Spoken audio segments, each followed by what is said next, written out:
If you want to scan a QR code on Xiaomi 17T or 17T Pro, you can open the control center or quick settings, and then in here you might be able to find the QR code scanner, so you can use it straight away.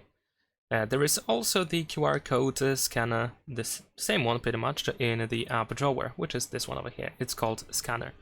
So then you should be able to point at the QR code that you want to scan. So let me try to position it over here. And then if it works, then you should be able to get the result. And of course, you can just open the link in the browser, or you can just copy the link in order to, for example, paste it somewhere else.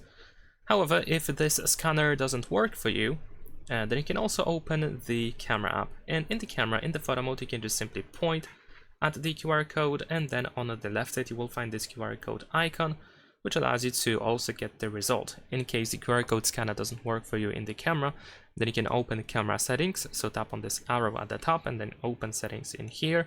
And then we can open AI recommendations, and you should be able to find the scan QR codes option.